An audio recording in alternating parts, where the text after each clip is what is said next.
4 septembre, 7h30 du matin. Le soleil tapait déjà à ma fenêtre et berçait mon bureau d'une chaleur apaisante. Une nouvelle enquête commençait pour moi. Une cliente m'avait contacté pour une affaire un peu particulière. Je devais retrouver la trace d'une ordure. Une ordure ménagère. Je connaissais bien ce type de déchet. Les seuls éléments que ma cliente m'avait donnés pour retrouver sa trace étaient une photo de l'ordure et l'heure de sa disparition. Je savais le sort qui était réservé à ces déchets. Mais mes recherches s'annonçaient très difficiles. 231 000 tonnes d'ordures ménagères étaient produites par les Finistériens chaque année. Pour retrouver cette ordure, j'avais le choix entre 2 lieux.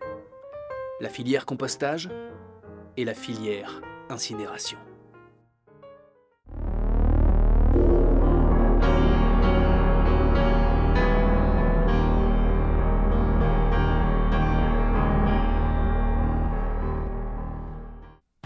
Je décidai de commencer mes recherches par la filière compostage. J'avais un indicateur dans le milieu qui pourrait m'aider. Le rendez-vous avait été fixé sur le site de l'Ezinadou. Monsieur Daniel Glohaguin m'accueillait pour la visite de l'usine de compostage. Alors, les déchets qui arrivent ici, ce sont les ordures ménagères des 12 communes du pays Bigoudin Sud. Actuellement, on est sur un traitement de l'ordre de 12 000 tonnes de déchets. Les déchets qui arrivent ici sont traités en compostage. Ils arrivent dans une fosse, ils passent dans un bioréacteur et puis après dans une chaîne de traitement pour sortir en compost. En compost pour 45% du tonnage et 55% en refus de compostage. Des refus de compostage qui sont essentiellement du plastique qui va être traité en incinération, et des refus lourds, genre petits morceaux de cailloux, petits morceaux de verre qui seront enfouis. Pour en savoir plus sur la manière dont était produit ce compost normé, je décidai d'interroger l'ingénieur environnement du site. On a une pesée systématique de tous les déchets entrants sur le site. On les stocke ensuite en fosse, ils passent dans un grand tube de 40 mètres de longueur et de 4 mètres de diamètre qui est en rotation permanente et qui permet de pré-dégrader la matière organique qui se trouve dans les ordures ménagères. La partie fermentescible, la partie organique, va être mélangée avec des déchets verts, des broyats de déchets verts, donc déchets verts qui viennent des déchetteries de la collectivité. Donc le mélange va être mis en fermentation dans des box. Et donc on a 5 semaines de fermentation, 8 semaines de maturation. Et à la fin de cette période, on va pouvoir mettre le compost en stockage sur la plateforme. On va faire une analyse et on va pouvoir exporter le compost, le vendre, le mettre à disposition des agriculteurs locaux. On a confiné toutes les sources vraiment odorantes du site, donc notamment le tube de préfermentation et les usines de fermentation. Et donc toutes les odeurs qui sont captées dans ces bâtiments, dans ces locaux fermés, sont traitées. L'intérêt de cette usine, c'est de pouvoir traiter nos ordures ménagères in situ. On n'est pas obligé de les envoyer à X kilomètres pour traiter nos ordures ménagères. Mon investigation dans la filière compostage m'avait permis de savoir que les 12 000 tonnes d'ordures ménagères traitées sur le site de l'Ezinadou terminaient de 3 façons.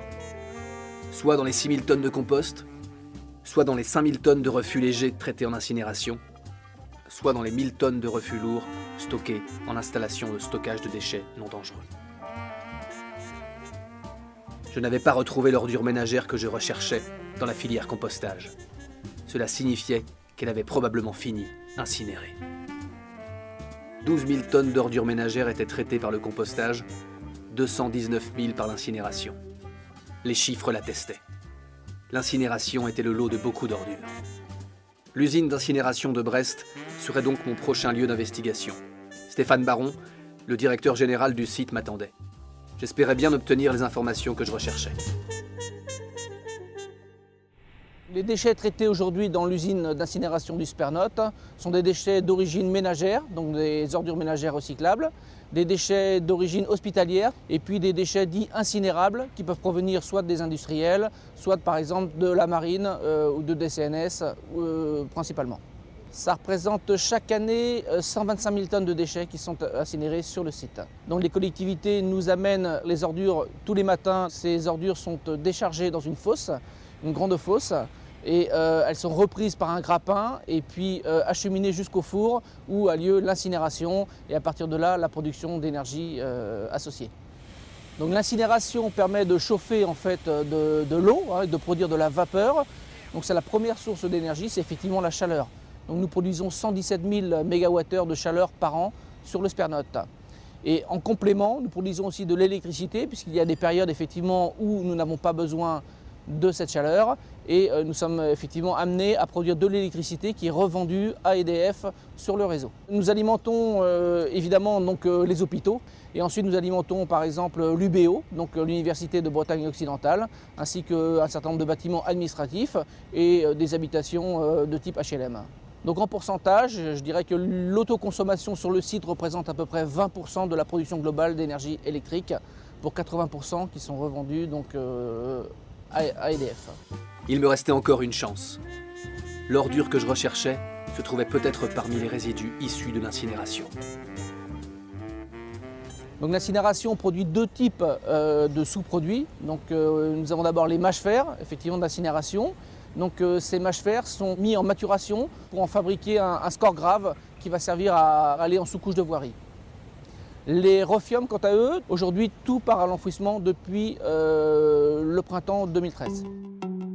Mon investigation dans les 4 installations de valorisation énergétique du Finistère m'avait permis d'apprendre que l'ordure ménagère résiduelle que je recherchais avait pu finir de 4 façons. Soit dans les 65 000 MWh produits sous forme d'énergie électrique, soit dans les 193 000 MWh produits sous forme de chaleur, soit dans les 55 000 tonnes de mâche-fer pouvant être réutilisées en remblai routier, soit dans les 9 000 tonnes de Rofium stockées en installation de stockage de déchets dangereux. 4 septembre, 19h. Mon enquête prenait fin sur ce recueil de chiffres. C'était pour moi le moment de faire le bilan. J'avais échoué dans ma mission, certes, mais j'avais appris que les filières de traitement, leur organisation et leur professionnalisme savaient prendre en charge les ordures ménagères pour les valoriser rapidement. Ma cliente devrait accepter le fait que son ordure ménagère resterait introuvable.